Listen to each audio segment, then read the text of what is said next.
သောအရှင်သာရိပုတ္တရာဤဘဝနှင့်ဓမ္မအပိုင်ကိုတရားတော်အရှင်သာရိပုတ္တရာဤဘဝနှင့်ဓမ္မအပိုင်ကိုမှာဥဒ္ဒနတို့တွေဘာကိုဟောနာပြီးတော့ဘာကိုကြီးညိုစေခြင်းသလဲမေးရဲ့အရှင်သာရိပုတ္တရာရဲ့ကိုရင်လေးတွေပေါ်မှာထားတဲ့စိတ်ထားဒါလေးပြောပြခြင်းပဲမြတ်စွာဘုရားရှင်ကိုရောမြတ်ကြီးရဲ့လက်ထက်က9နှစ်ရွယ်သာမဏေကျော်ကိုရင်ငယ်လေးတွေရှိခဲ့ဘူးတယ်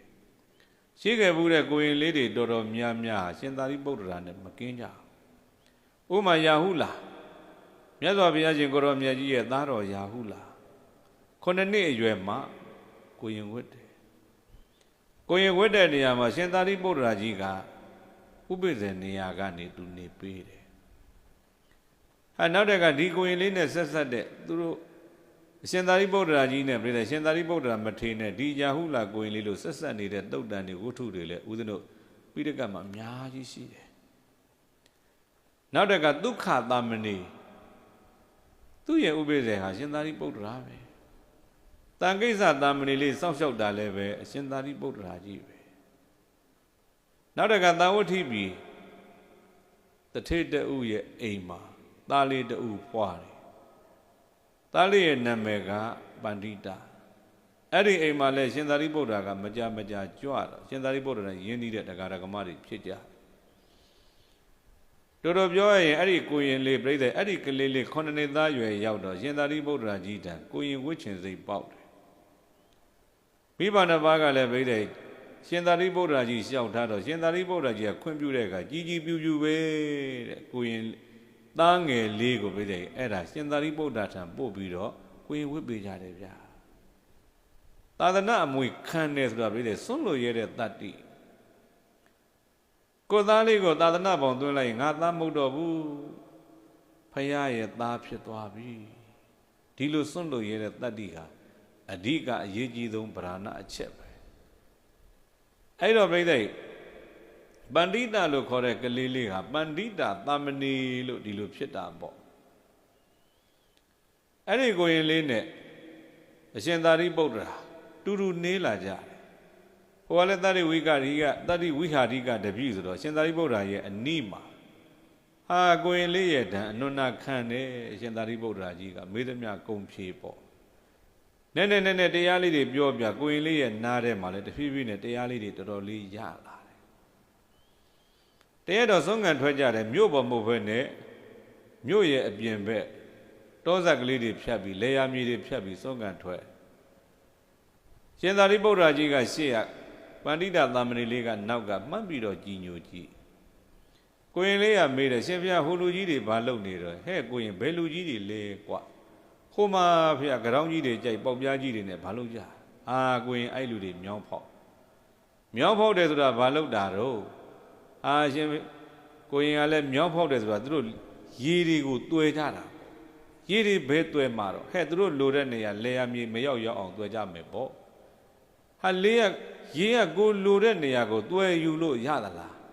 ရလို့မှကိုရင်သဘာတွေဖြစ်လာတာလေသူတို့လေတဲ့ရောက်သဘာတွေဖြစ်အဲ့ဒီသဘာတွေတို့စားနေရတာပဲကိုရင်ရဲ့ဒါဆိုရေကိုလိုတဲ့နေရာတွယ်လို့ရအောင်အဲ့ဒီရေမှာစိတ်ရှိသလားတဲ့ကိုရင်လေးကမေးရေပဲကိုရင်ရဲ့တဲ့မင်းတို့ငါတို့တန်တာမှာရှိတဲ့စိတ်မျိုးပဲရှိပါလေစိတ်မရှိတဲ့ရေတော့လိုရာပုံစံသွင်းယူလို့ရစေရင်စိတ်ရှိနေတဲ့ငါကိုငါဘာဖြစ်လို့လိုရာပုံစံမသွင်းနိုင်ရမလဲကိုရင်လေးအတွေ့နော်နောက်တက်ကရှေ့ဆက်သွားတယ်ပြိတ္တလေးသမားတွေမြတ်သမားတွေနဲ့သွားတွေ့တယ်ကိုရင်လေးမေးပြန်တယ်ရှင်ဘုရားဟိုလူကြီးတွေဘာလုပ်နေကိုရင်အဲ့လူကြီးတွေမြားဖြောက်နီးနားရောက်တော့တေချာကြည့်တယ်ရှင်ဘုရားမြားလို့သာပြောတော့တကယ်တော့ဝါးတွေမဟုတ်လားဟုတ်တယ်လေကိုရင်ရဲ့ဝါးတွေအဲ့ဒီဝါးတွေဖြောင်းလို့ရသလားဖြောင်းလို့ရလို့မှကိုရင်ရဲ့မိဘော်အပူပေးပြီးဒူးဘော်တင်ပြီးဖြောင်းတာမင်းမြင်တယ်မို့လားကိုရင်ရဲ့မြင်တယ်ဗျာအဲ့လိုဖြောင်းလို့ရအောင်ဝါးတွေမှာရောလူတွေတန်တန်ကစိတ်မျိုးသူတို့မှရှိသလားဝါးပဲကိုရင်ရဲ့ဘယ်စိတ်ရှိမလဲစိတ်မရှိတဲ့ဝါးတော့လိုရာပုံစံသွင်းယူလို့ရသေးရင်အကောင့်ကနေဖြောင်းပြအောင်လုပ်လို့ရသေးရင်စိတ်ရှိနေတဲ့ငါကငါကိုငါဘာဖြစ်လို့လိုရာပုံစံမသွင်းနိုင်ရမလဲဘာဖြစ်လို့မဖြောင်းနိုင်ရမလဲဒီအတွေးပေါက်နောက်တခါ ရှေ့ဆက်သွားတော့လွှတ်သမားတွေနဲ့သွားတွေ့အရှင်ဘုရားဟိုလူကြီးတွေဘာလုံနာတော့ဘယ်လူကြီးတွေဟိုမှာထက်ကတည်းကအောက်ကတည်းကရွှီနဲ့ဆွဲနေကြတယ်ဩကိုရင်အဲ့ဒါလွှတ်တိုက်လွှတ်တိုက်တယ်ဆိုတာဘာလို့တော့ဟဲ့ကိုရင်ရဲ့တစ်သားတွေမကောင်းတာတွေပယ်ပြီးကောင်းတာတွေယူကြတာပေါ့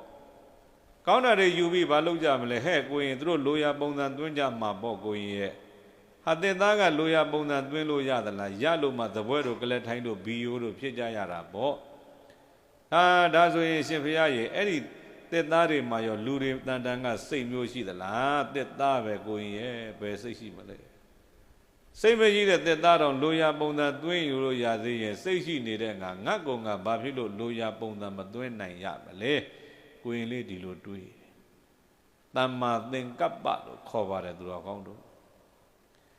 အဲ့ဒီမှာကိုရင်လေးဒီတွေးစရာ၃မျိုးတွေးတော့အရှင်ဘုရားတပည့်တော်ကြောင်းပြန်ပါရဘာလို့ရှင်လို့တရားအားထုတ်ခြင်းအေးကြောင်းပြန်ခြင်းနဲ့ဆိုရင်ပြန်ကွာစဉ်းစားနော်ဟာဒီကိုရင်ဝစ်လာတာကမကြသေးဘူးအခုဆုံးခံလိုက်မယ်အခုကြောင်းပြန်မယ်နဲ့မတည်ငြိမ်လိုက်တဲ့ကိုရင်လေးဆိုပြီးရှင်သာရိပုတ္တရာကြီးစိတ်မကွက်ဘူးနောက်တစ်ခါအရှင်ဘုရားဆုံးခံသွားရင်တပါးသားတွေမဟုတ်ဘူးတပည့်တော်တက်ပါရအောင်လုပ်ခဲ့အောင်နော်အေးပါကွာငါဆုံးခံခဲ့ပါငါနှစ်ပါးသာရအောင်ဆုံးခံခဲ့မယ်ပေါ့နှစ်ပါးသာရအောင်ဆုံးခံခဲ့မယ်ဆိုထပ်ပြီးတော့မှာသေးရှင်ဘုရားတပည့်တော်တွေငကျင်းစားလေးရအောင်လှူခံခဲ့ပါဟဲကိုရင်အဲ့ဒါတော့အမခံလို့ပဲရမလဲတို့ယဟန်တန်ငါဆိုတာသူများတွေလှူတာပေးတာယူကြရအောင်မလို့ရှင်ဘုရားရဲ့ဘုံကံနဲ့မရတပည့်တော်ရဲ့ဘုံကံနဲ့ရစေရလိမ့်မယ်ကြွားစာကြွားကိုရင်ပေါ့ဆလေးကဤကဲ့သို့ပြောတော်လဲပြိတဲ့ရှင်သာရိပုတ္တရာကြီးသီခံပြီးတော့အေးကောင်းပြီကိုရင်ငါကြိုးစားတာပေါ့မင်းလည်းကြိုးစားကြောင်းပြန်ဒါအကြောင်းပြိတဲ့ကိုရင်လေးတွေကရှင်သာရိပုတ္တရာအနီးနားမှာပျော်ကြတာဖြစ်လိမ့်မယ်လို့ဦးဇင်းကတွေးတယ်အဲ့ဒီမှာကြောင်းပြန်ပြီးကိုရင်လေးတရားအထုတ်တယ်သောတာပတ္တိမဲ့သောတာပတ္တိဖို့တဂရဂါမိမဲ့တဂရဂါမိဖို့အနာဂါမိမဲ့အနာဂါမိဖို့တဖြည်းဖြည်းနဲ့တရားတွေတက်သွားလိုက်တာအဲ့လိုတက်ပြီးတော့သွားလိုက်တဲ့အခါဘာဖြစ်တော့မေးလိုက်တော့အရဟတမေအရဟတဖို့ရောက်ဖို့ရန်အတွက်လိုနေတဲ့အချိန်မှာပြိတဲ့မြတ်စွာဘုရားကလှမ်းကြည့်လိုက်တယ်ကိုရင်လေးရဲ့တန်တန်တရားတွေဘလောက်ရောက်ပြီလဲသိလိုက်တယ်ဟာအရဟတမေအရဟတဖို့မရောက်ခင်လေယန္နာမဖြစ်ခင်မှာသာရိပုတ္တရာကြီးပြန်လာပြီးတကားခောက်လိုက်ရကိုရင်လေးတမာရီပြတ်တော့မယ်တရားအရာနှိမ့်သွားလိမ့်မယ်ဆိုပြီးပြိတဲ့အဲ့ဒါရှင်သာရိပုတ္တရာစွန့်ခံရကမလာခင်မှာမြတ်စွာဘုရားကအဲ့ဒါကြောင်းဝင်ပေါက်ကနေစောင့်နေကြတယ်ရှင်သာရိပုတ္တရာကြီးကမြို့ထဲမှာစွန့်စားစိုက်မြက်ပဲကိုရင်လေးကြိုက်တယ်ပြီးတဲ့အိမ်မှာငကျင်းသားကလည်းရတကားကလည်းတရားတရားကောင်းကောင်းနဲ့သပိတ်ထဲလောင်းထက်ဟာသူ့ကိုရင်လေးစားကျင်တာနဲ့တော့အံကြပဲဆိုရှင်သာရိပုတ္တရာကြီးလည်းကြည်နူးကျင်တတ်မှာပေါ့ပြန်လာတဲ့အခါကျောင်းဘဝရောက်တော့ပြိဿမြတ်စွာဘုရားနဲ့တွေ့တော့ဘုရားကမေးတယ်จิตသားသာရိပုတ္တရာဘာရီသယ်လာသလဲတပည့်တော်အာဟာရတွေသယ်ဆောင်လာပါတယ်ဘုရားအာဟာရကဘာကိုဆောင်တယ်လဲရှင်ဘုရားဝေဒနာကိုဆောင်ပါတယ်ဘုရားဝေဒနာကဘာကိုဆောင်တယ်လဲရုပ်ကိုဆောင်ပါတယ်မြတ်စွာဘုရားရုပ်ကဘာကိုဆောင်တယ်လဲဖတ်တာကိုဆောင်ပါတယ်မြတ်စွာဘုရားရှင်သာရိပုတ္တရာကြီးကြောင်းနဲ့တမ်းမဝင်ဖို့အတွက်မြတ်စွာဘုရားကမေခွန်းလေးတွေပြိဿတမင်မေးနေတာအာဟာရကရုပ်ကိုဆောင်တယ်ဆိုတာဘာလဲမေးအာဟာရကဝေဒနာကိုဆောင်တယ်ဆိုတာဘာလဲလို့မေးလိုက်တော့ဟာဆာလောင်ပြီးတော့နေတဲ့ပုဂ္ဂိုလ်ကအာဟာရလေးများစားလိုက်ရရင်ပြိဿဒုက္ခဝေဒနာဖြစ်မယ်ပေါ့ချမ်းသာဟာဒုက္ခဝေဒနာဖြစ်ပြီဆိုရင်ပြိဿရုပ်ကလည်းကြည်လင်ပြီးတော့လာမယ်ပေါ့ပျော်ရွှင်ပြီးတော့လာမယ်ပေါ့ရုပ်ကကြည်လင်ပြီးတော့လာမယ်ဆိုကိုယ်လုံးသမျှကိုင်းသမျှထိတွေ့သမျှပြိဿဖတ်တာကလည်းကောင်းလာမယ်ပေါ့ဒါမျိုးလေးတွေရည်ရွယ်ပြီးတော့ရှင်သာရိပုတ္တရာမထေရသူမြတ်ကဖြေတာဘုရားကပြိဿ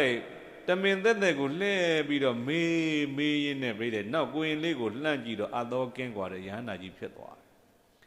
အဲ့ဒီကြတော့မှကိုင်းရှင်သာရိပုတ္တရာမင်းတပည့်ကိုရင်လေးဗိုက်စာနေရောမယ်ကွယ်